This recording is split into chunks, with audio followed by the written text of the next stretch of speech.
En unos momentos más estaremos leyendo unos pocos versículos del capítulo 11 de la Epístola a los Hebreos en el Nuevo Testamento de la Biblia. Warren Wiersbe, gran siervo de Dios, alguna vez dijo lo siguiente: la fe que no puede ser probada no puede ser confiada. Absolutamente cierto. Por ejemplo, ¿viajaría usted en un avión que nunca ha sido probado? Seguramente que no. Digamos que usted necesita una intervención quirúrgica. ¿Le gustaría que le opere un doctor que fue mal cirujano en la Facultad de Medicina? Escuché de un paciente que iba rumbo al quirófano para ser operado. El doctor que iba a realizar la operación le dijo: mi amigo, parece que está nervioso. Sí, doctor, es la primera vez que me van a operar. Y el médico, tratando de tranquilizarlo, le dijo: oh, yo sé cómo se siente, pero no se preocupe, esta también es mi primera operación. Todos queremos una fe confiable. Por eso, la fe que no puede ser probada no puede ser confiada. Leamos Hebreos 11:17. Por la fe Abraham, cuando fue probado, esta palabra probado significa que fue puesto a prueba, ofreció a Isaac. Y el que había recibido las promesas ofrecía a su primogénito, habiéndosele dicho: en Isaac te será llamada descendencia. Quiere decir que Isaac es la esperanza para la descendencia de Abraham. Hijos, nietos, bisnietos, tataranietos vendrán a través de Isaac. Y la Biblia dice que Abraham iba a ofrecer a su hijo Isaac en sacrificio a Dios. ¿Cómo podría él hacer esto? Leamos el versículo 19. Pensando que Dios es poderoso para levantar aún de entre los muertos, de donde en sentido figurado también le volvió a recibir. Mi amigo, le puedo asegurar que Dios le mandará pruebas y dificultades para ver si su fe es verdadera, genuina. Las pruebas, las dificultades y tentaciones son de dos clases. El diablo nos empuja, nos tienta a que hagamos lo malo y causa nuestro tropiezo. Dios nos prueba para que hagamos lo bueno y causa que estemos firmes. Y lo que Dios quiere hacer es que nuestra fe sea fuerte y pura. Anote al margen el siguiente versículo, 1 de Pedro 1:7. Para que sometida a prueba vuestra fe, mucho más preciosa que el oro, el cual, aunque perecedero se prueba con fuego, sea hallada en alabanza, gloria y honra cuando sea manifestado Jesucristo. Cuando el Señor venga, ¿no le gustaría tener una fe pura, como oro refinado? Entonces Dios va a tener que poner su fe en el fuego. Algunos de ustedes seguramente tienen su fe en el fuego ahora mismo. Están sufriendo pruebas, vicisitudes. Dios no intenta hacerle daño. Dios quiere que usted entienda si tiene o no una fe genuina. Ahora las tentaciones de Satanás están bien estandarizadas, pero las pruebas que vienen de Dios, esas son hechas a la medida. Dios sabe dónde está usted, conoce sus circunstancias y Dios puede ponerle a prueba. Lo que estamos viendo en el Nuevo Testamento es un comentario de una historia en el Antiguo Testamento. Para entender lo que dice Hebreos 11, hay que ir al Antiguo Testamento. Así que vamos al libro de Génesis, capítulo 22. Veamos lo que sucedió cuando la Biblia dice que Dios puso a prueba a Abraham. Génesis 22, empezando en el versículo 1.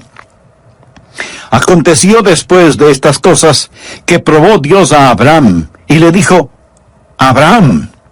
Y él respondió: heme aquí. Y dijo: toma ahora tu hijo, tu único Isaac, a quien amas. De paso le diré que esta es la primera vez que la palabra amor aparece en la Biblia. Y vete a tierra de Moria, y ofrécelo allí en holocausto sobre uno de los montes que yo te diré. ¿Puede imaginarse esto? Dios le dijo a Abraham: toma a tu hijo, y ofrécelo como un sacrificio. Sigamos leyendo, versículo 3. Y Abraham se levantó muy de mañana, y enalbardó su asno, y tomó consigo 2 siervos suyos y a Isaac su hijo, y cortó leña para el holocausto, y se levantó, y fue al lugar que Dios le dijo. Al tercer día alzó Abraham sus ojos y vio el lugar de lejos. Entonces dijo Abraham a sus siervos: esperad aquí con el asno, y yo y el muchacho iremos hasta allí y adoraremos. Ahora note la siguiente frase: y volveremos a vosotros. Dios le dijo a Abraham que sacrifique a Isaac, y Abraham le dice a sus siervos: esperen aquí, mi hijo y yo vamos a ir a adorar a Dios y luego volveremos. Y esa palabra volveremos quiere decir que él tenía la seguridad de que él e Isaac regresarían juntos. Sigamos leyendo en Génesis 22 desde el versículo 6. Y tomó Abraham la leña del holocausto y la puso sobre su hijo Isaac. Y él tomó en su mano el fuego y el cuchillo, y fueron ambos juntos. Entonces habló Isaac a Abraham su padre y dijo: Padre mío. Y él respondió: heme aquí, mi hijo. Y él dijo: he aquí el fuego y la leña, mas ¿dónde está el cordero para el holocausto? Y respondió Abraham: Dios se proveerá de cordero para el holocausto, hijo mío. E iban juntos. Y cuando llegaron al lugar que Dios le había dicho, edificó allí Abraham un altar, y compuso la leña, y ató a Isaac su hijo, y lo puso en el altar sobre la leña. Y extendió Abraham su mano, y tomó el cuchillo para degollar a su hijo. Entonces el ángel de Jehová le dio voces desde el cielo, y dijo: Abraham, Abraham. Y él respondió: heme aquí. Y dijo: no extiendas tu mano sobre el muchacho ni le hagas nada, porque ya conozco que temes a Dios, por cuanto no me rehusaste tu hijo, tu único. Entonces alzó Abraham sus ojos y miró, y he aquí a sus espaldas un carnero trabado en un zarzal por sus cuernos. Y fue Abraham y tomó el carnero y lo ofreció en holocausto en lugar de su hijo. Y llamó a Abraham el nombre de aquel lugar: Jehová proveerá. Por tanto se dice hoy: en el monte de Jehová será provisto. Amigo, esta es una historia increíble. Dios nunca antes había ordenado ningún sacrificio humano, y ahora le ordena a Abraham que tome al hijo de la promesa, su amado hijo, y que lo sacrifique. Ahora, los teólogos liberales tratan de explicar este evento negándole realidad. Pero usted no puede decir que cree en la infalible palabra de Dios y negar que esto haya sucedido. Otros que dudan de la soberanía de Dios dicen que Dios no pudo haber hecho esto. Pero escúcheme con atención. Dios es un Dios soberano y Él puede hacer lo que se le antoje. Amén. Él no tiene que pedir permiso ni a usted ni a mí para hacer lo que quiera hacer. La orden fue dada: toma ahora tu hijo. Recuerde que este hijo, Isaac, tuvo un nacimiento milagroso. Es el hijo de la promesa, es el hijo amado. Y la Biblia dice que Abraham, sin ningún titubeo, se dirigió hacia el monte Moria. Y Abraham se levantó muy de mañana. Él comenzó a hacer, sin ninguna vacilación, exactamente lo que Dios le había dicho que haga. Usemos nuestra imaginación. Se puede imaginar a Abraham e Isaac la noche anterior sentados frente al fuego. Se puede imaginar lo que Abraham habrá sentido, mirando el rostro de su querido hijo, preguntándose cómo le diría lo que tenía que decirle, cómo explicarle. ¿Qué es lo que dirá Isaac a todo esto? ¿Sería capaz de soportar su mirada? Amigo, póngase por un instante en el lugar de Abraham. Dios va a probar su fe pidiéndole que haga algo que a lo mejor le sorprenda. No que renuncie a las cosas malas y equivocadas, eso debe hacer el creyente en forma diaria, sino que renuncie a las cosas buenas. Sería relativamente fácil si Dios nos pidiera renunciar a las cosas malas, renunciar a la mentira, al robo, a la murmuración y al orgullo, y así demostramos que le amamos. Pero no es eso lo que Dios está pidiendo. Dios le había dado a Abraham una posesión maravillosa, un hijo. Dios le había dado a Abraham un programa: haré de ti una gran nación. Y Dios le había dado a Abraham una promesa: lo haré. Pero ahora parece que Dios está pidiéndole a Abraham que le devuelva todo eso. Ahora, hay algunas cosas a las que renunciamos por el Señor. Pero la prueba de fe que está enfrentando Abraham no es lo que él renuncia por el Señor, sino que devuelva las bendiciones que Dios mismo le había prometido y le había dado. Voy a hacerle una pregunta con la que estuve luchando antes de preparar este mensaje. ¿Está usted listo a devolverle a Dios sus bendiciones? Note que no estoy preguntando si está usted listo a renunciar a sus pecados. ¿Está usted listo a devolverle a Dios las bendiciones que le ha dado? Eso es lo que Dios le pidió a Abraham que haga. Hoy quiero dejar 3 preguntas en su corazón para ver si su fe puede pasar la prueba. Primera pregunta: ¿puedo confiar a Dios las posesiones que Él mismo me ha dado? Retornemos al libro de Hebreos capítulo 11, versículo 17. Por fe Abraham, cuando fue probado, ofreció a Isaac, y el que había recibido las promesas ofrecía a su unigénito. Ahora, la prueba era sobre el regalo que Dios le dio a Abraham. ¿Por qué esa prueba? Podría haber sido que Abraham estaba amando más a Isaac de lo que amaba a Dios. ¿Sería acaso que estaba amando más al regalo que al dador del regalo? Podría haber sido que Dios ahora ocupaba el segundo lugar. Los ángeles dijeron que la prueba era para saber si eso era verdad o no. Amigo, déjeme decirle algo acerca de Dios. Dios nunca, escúcheme bien, Dios nunca aceptará el segundo lugar en su vida detrás de alguien más o de algo más. Muchos de nosotros queremos darle a Dios un lugar en nuestras vidas. Y quiero decir muy enfáticamente que Dios no quiere un lugar en su vida. Y usted dice: entonces le daré la prominencia en mi vida. Amigo, Dios no quiere prominencia en su vida. Dios desea, se merece y demanda preeminencia en su vida.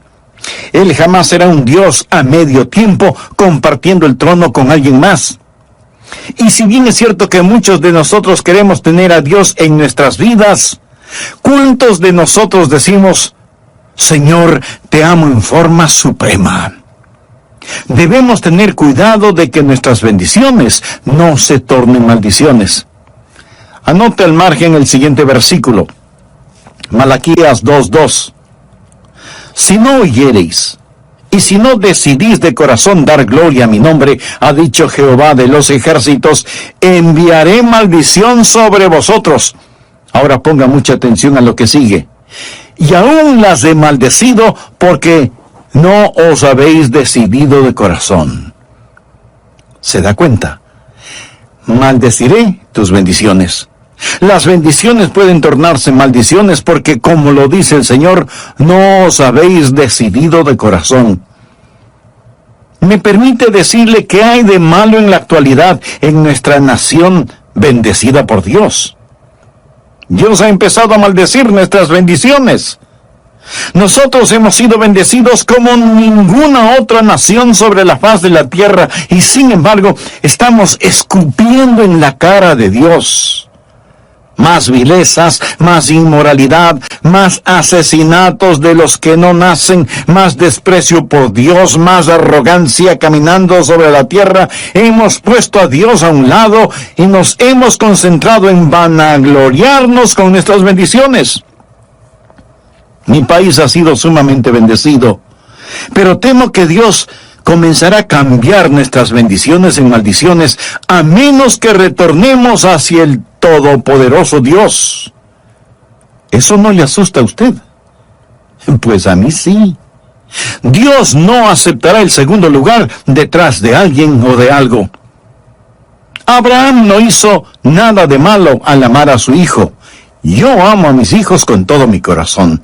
De hecho, nadie puede amar a sus hijos verdaderamente hasta que aprenda a amar a Dios como se debe. Dios no le preguntó a Abraham si es que amaba a su hijo. Él sabía que Abraham amaba a su hijo. Lo que Dios quería saber es si es que Abraham le amaba a él más que a su hijo.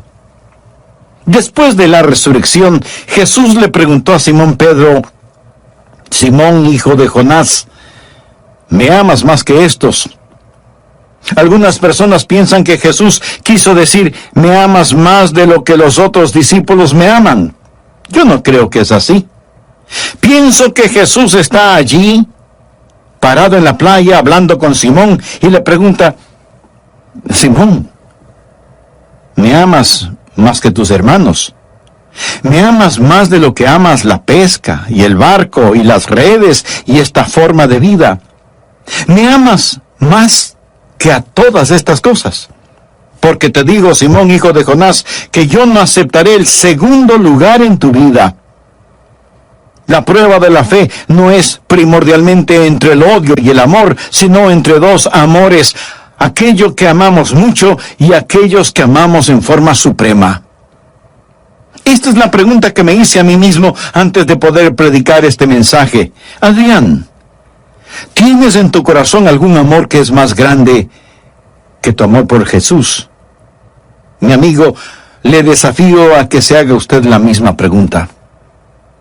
Ahora, si en su corazón o en su vida usted considera que hay un amor que es más grande que el amor que tiene por Dios, el mensaje de Dios para usted de este pasaje de las Escrituras es: levántate y deposita tu amor en el altar y ofrécelo como sacrificio. Eso es lo que Dios le está diciendo en este momento. Y usted tiene que preguntarse qué podrá hacer. De tiempo en tiempo, yo me hago la misma pregunta. Cuando pienso que a lo mejor mi corazón se está enfriando hacia Dios, o cuando me estoy volviendo descuidado, o superficial, o muy profesional en mi ministerio, busco estar a solas y no hago una lista de mis pecados. Esos son relativamente fácil de enfrentarlos, pero hago una lista de mis bendiciones, mi vida, mi familia, mi salud, mi amada esposa, mis hijos, mis preciosos nietos, mi conocimiento de la palabra de Dios, mi habilidad para predicar la palabra, el regalo de ser pastor de esta iglesia bautista Bellevue, la casa, la ropa, cualquier plan de retiro y todo esto lo deposito ante Él. Con manos abiertas, Señor, todo es tuyo. Amigo, no es cosa fácil el hacerlo, pero usted sabe cuando lo hace solo de labios para afuera, y usted sabe cuando lo dice y lo hace con convicción. Antes de terminar la primera parte de este mensaje, permítame hacerle una pregunta muy personal. Como creyentes, como hijos e hijas de Dios, sabemos que todo lo que tenemos es con lo que Dios nos ha bendecido. Pero ¿hay alguna cosa específica o especial que Él le ha dado y que usted no se la devolvería si Dios se la pidiera?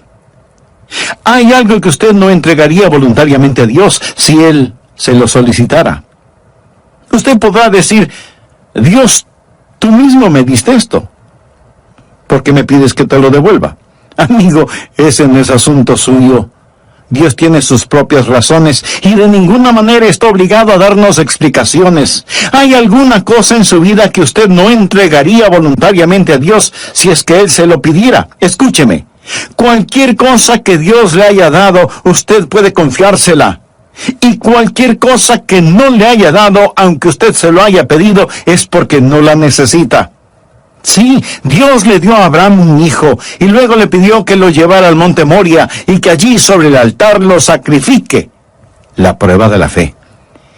Amigo, ¿cómo está poniendo Dios a prueba su fe?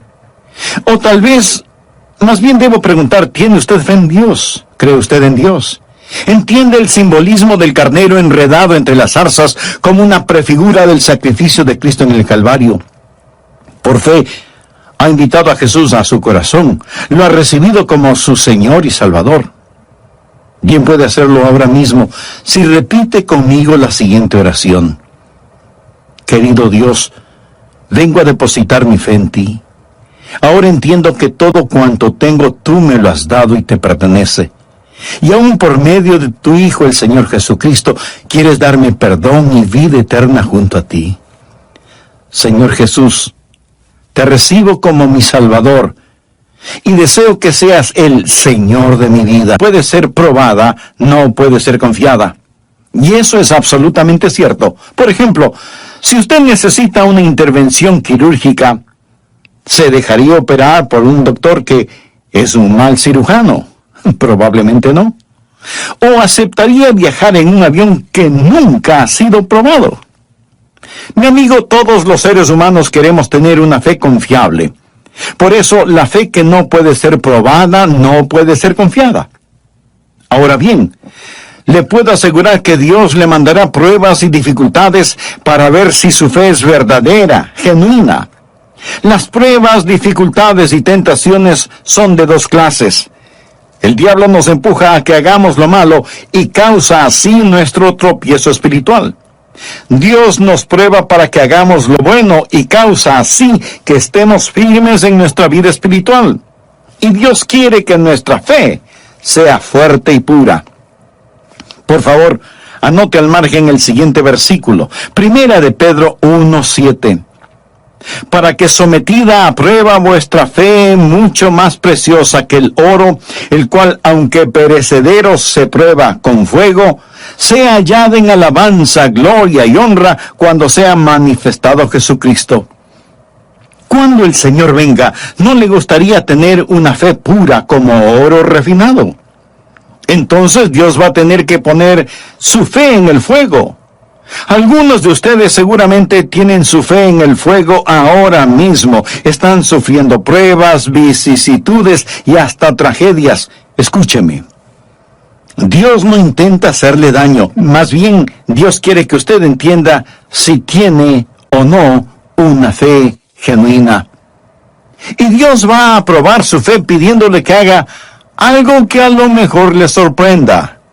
No tanto que renuncie a las cosas malas y equivocadas, eso debe hacer el creyente en forma diaria, sino que renuncie a las cosas buenas. Sería relativamente fácil si Dios solo nos pidiera renunciar a la mentira, al robo, a la murmuración y al orgullo, si así demostramos que le amamos. Pero no es eso lo que Dios está pidiendo.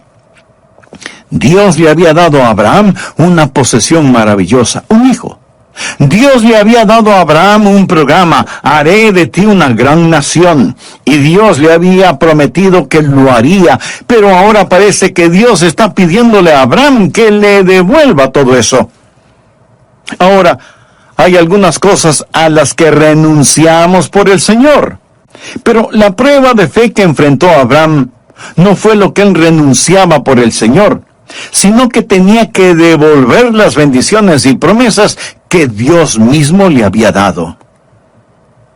¿Está usted listo a devolverle a Dios sus bendiciones? Eso es lo que Dios le pidió a Abraham que haga.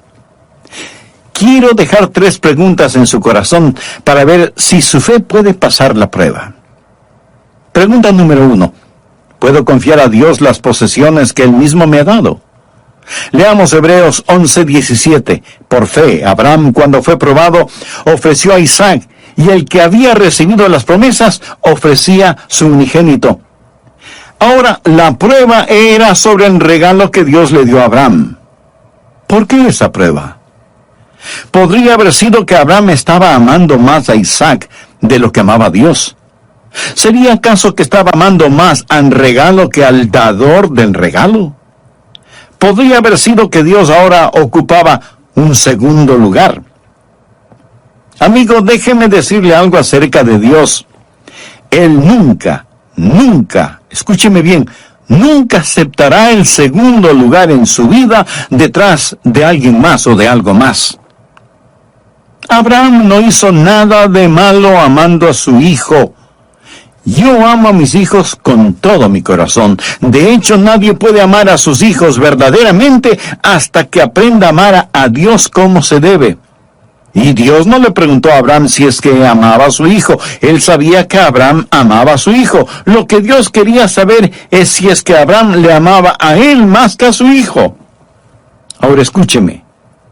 No es que Dios no sabía que Abraham le amaba, pero la prueba sirvió más bien para que Abraham mismo descubriera cuánto amaba a Dios. La prueba sirvió para consolidar y reafirmar su fe. ¿Hay alguna cosa específica o especial que Él le ha dado y que usted no se lo devolvería si Dios se lo pidiera? ¿Hay algo que usted no entregaría voluntariamente a Dios si Él se lo solicitara? Dios le dio un hijo a Abraham y luego le pidió que lo llevara al monte Moria y que allí sobre el altar lo sacrifique. La prueba de la fe. La pregunta número 2 es: ¿puedo confiar en Dios con el propósito que Él tiene para mí? Hemos hablado de las posesiones que Él nos ha dado. ¿Qué acerca del propósito que Él tiene para nosotros? Leamos nuevamente Hebreos 11, versículos 17 y 18. Por fe, Abraham, cuando fue probado, ofreció a Isaac. Esa era su posesión. Y el que había recibido las promesas, ofrecía a su primogénito, habiéndosele dicho: en Isaac te será llamada descendencia. Veamos el plan y el propósito. Dios le dio a Abraham un propósito y Abraham dijo: está bien, ya sé lo que va a suceder. Voy a tener un hijo, y este hijo tendrá hijos, y estos hijos tendrán hijos, así que voy a tener una enorme descendencia, gente de fe. De pronto Dios le dice: quiero que sacrifiques a tu hijo. Eso no tiene ningún sentido. Ningún sentido. Amigo, fe no es primordialmente creer en Dios a pesar de la evidencia. Es el obedecer a Dios a pesar de las consecuencias. ¿Me permite repetir esto? Fe es el obedecer a Dios a pesar de las consecuencias, sin saber por qué, sin tener que saber por qué. La obediencia es la gran prueba de nuestra confianza y de nuestra fe. Cuando sabemos que tenemos una palabra de Dios, no la pasamos por el tamiz de nuestro entendimiento, simplemente obedecemos. Hay una sola alternativa frente a la obediencia: la desobediencia. Por lo tanto, debemos obedecer a Dios. Pero déjeme decirle qué clase de obediencia debe ser. Debe ser una obediencia informada. No vaya por allí a hacer alguna clase de sacrificio para demostrarle a Dios cuánto le ama. Sería un terrible error. Esté en armonía con Dios, sintonizado con Dios, escuchando a Dios. Abraham escuchó a Dios. Muchos cristianos se esfuerzan en hacer cosas para Dios que Dios no quiere que las hagan. Y Dios no ha prometido el bendecir actividades que Él no ha ordenado. Debemos escuchar a Dios para poder obedecerle. Debe ser una obediencia informada. Segundo, debe ser una obediencia intencional. Usted dice: bueno, no he sido informado. ¿Puedo hacerle una pregunta? ¿Está usted escuchando? ¿Se reporta a Dios para servicio? La verdadera obediencia no es meramente la ausencia de realizar lo equivocado. Es el activamente buscar la voluntad de Dios para su vida. La ignorancia de la voluntad de Dios no es excusa si es que usted no tiene una obediencia intencional, informada, intencional e inmediata. Dios le dio una orden a Abraham, y en Génesis 22:3 leemos: y Abraham se levantó muy de mañana. Nada de esperar, nada de demoras. Tan pronto como le fue posible, él empezó a hacer exactamente lo que Dios le había ordenado. Nuestra alma debe ser rápida en responder a Dios. Nuestros pies deben ir jubilosos a donde Él nos mande. El aplazar nuestra responsabilidad es una forma de desobediencia.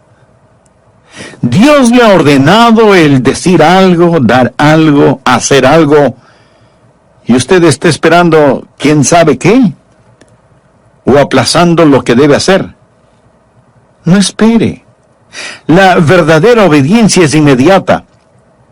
Nosotros no tenemos que razonar por qué, no tenemos que argumentar. Debemos hacer o morir.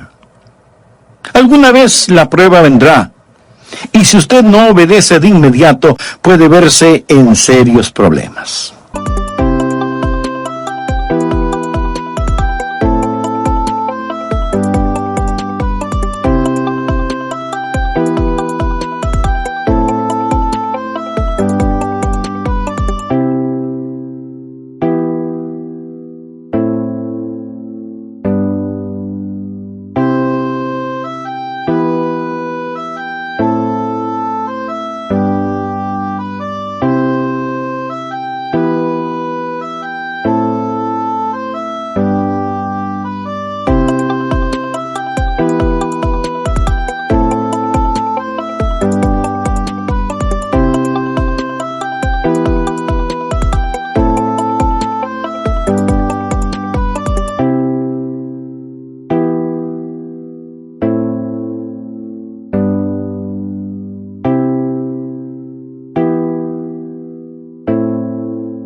Permítame relatarle algo. Cuando estaba en el colegio, pastoreaba una pequeña iglesia.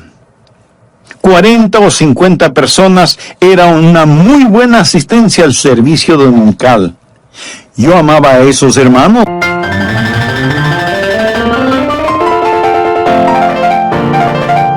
Hermano, gracias. Pero voy a servir en tal y tal iglesia. Dios me ha llamado a ese lugar y debo ir. Y colgué el teléfono. No lo cuento esto para darme yo mismo una palmadita en la espalda, sino para testificar delante de Dios. Cuando esas pruebas lleguen, es mejor obedecer a Dios inmediatamente. Si no, usted puede verse en serios problemas. Y quiero decirle que uno de los tiempos más felices de mi vida fue en esa preciosa pequeña iglesia en la Florida, a donde Dios me envió. La obediencia a Dios debe ser una obediencia informada, debe ser una obediencia intencional, debe ser una obediencia inmediata y debe ser además una obediencia apasionada. Sin renuencias, sin vacilaciones, sin malas caras, sin ociosidad. Necesitamos servir a Jesús en esta época en que vivimos con un amor apasionado y consumidor. Estoy seguro que para Abraham fue una verdadera lucha interna, pero gracias a Dios pasó la prueba. Pregunta número 3. ¿Puedo confiar en Dios no solo con las posesiones y el programa que Él me ha dado, pero puedo confiar en las promesas que Él me ha hecho? Recuerda lo que dice Hebreos 11, la porción que estamos estudiando. Por fe Abraham, cuando fue probado, ofreció a Isaac, y el que había recibido las promesas ofrecía a su primogénito. Esta es la antítesis de la promesa que dice que en ese hijo sería bendecido. Habiéndose dicho, en Isaac te será llamada descendencia. ¿Cómo reconciliar esta aparente contradicción? Ponga atención al siguiente versículo. Pensando que Dios es poderoso para levantar aún de entre los muertos, de donde en sentido figurado también le volvió a recibir. Abraham ya había aprendido. Dios está diciendo, pierde tu vida por mí y la encontrarás. Hebreos 11:19 declara, pensando que Dios es poderoso para levantar aún de entre los muertos. Aquí la palabra pensando literalmente significa considerando. Conlleva la idea de cálculo. Es la palabra griega de donde tenemos las palabras logística y lógico. Abraham está considerando la situación y dice, Señor, tú me diste este hijo, te lo puedo confiar. Dios, tú tienes un propósito, puedo confiar en ti. Tú me hiciste una promesa y sé que mantendrás tu palabra porque tú no mientes. No tengo que entenderlo, no tengo que filtrarlo por el tamiz de mi conocimiento. ¿Y sabe qué? Dios le devolvió su hijo. Y Abraham llamó ese lugar Jehová Jireh, o sea, Dios proveerá. Allí había un carnero que tomaría el lugar de Isaac. No estuvo ni antes ni después de ser necesario, porque Dios siempre está a tiempo. ¿Cuál es la pregunta que me hice a mí mismo al preparar y predicar este mensaje? Me pregunté, Adrián, ¿hay alguna cosa buena y especial que tú no estarías dispuesto a entregarla? De paso, le diré que no estoy hablando de cosas negativas, estoy hablando de bendiciones. Podría ser sus finanzas, su salud, sus hijos o nietos. ¿Hay alguna obediencia que usted no está dispuesto a cumplir, aunque sabe que eso es contradictorio a lo que usted piensa es la voluntad de Dios para su vida? ¿Hay alguna promesa que no puede confiar a Dios, aunque eso no tenga ningún sentido? Recuerde, no vivimos de explicaciones, vivimos de promesas. Seguramente no le gustó este mensaje. A mí tampoco. ¿Sabe por qué? Porque no nos gusta esta clase de pruebas. Pero la fe que no puede ser probada no puede ser confiada. Dios quiere que usted sea fuerte en la fe, pero sin fe es imposible agradar a Dios. ¿Sabe lo que la Biblia dice acerca de Abraham? Abraham, vuestro padre, se gozó de que había de ver mi día y lo vio y se gozó. Él vio la venida del Mesías, y el Mesías en el cual Abraham confió es el mismo que deseo que usted confíe. Es el único que puede salvarle. Le prometo con la autoridad de la palabra de Dios que Él le perdonará sus pecados, entrará en su corazón.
Y su vida, y los inundará con su paz, su presencia y poder en forma sobrenatural. Y cuando usted muera o Él regrese otra vez, lo llevará a su hogar en el cielo. Ahora pudiera ser que usted ya es una persona religiosa, moral. Tal vez es miembro de alguna iglesia y ha sido bautizado, pero usted en realidad no está seguro de su salvación. Nunca ha tenido la absoluta certeza de que si muere este momento, irá al cielo. Bueno, este es el instante de tener esa seguridad. Le invito a que ore conmigo de la siguiente manera, en forma silenciosa, pero ferviente. Querido Dios, soy un pecador. Estoy perdido. Necesito salvación. Necesito perdón. Señor Jesús, tú moriste para salvarme y prometiste que me salvarías si confiaba en ti. Confío en ti. Por fe te recibo en mi vida. Creo que eres el Hijo de Dios y que derramaste tu sangre en la cruz para salvarme. Creo que Dios te levantó de entre los muertos y te recibo como mi Salvador y mi Señor.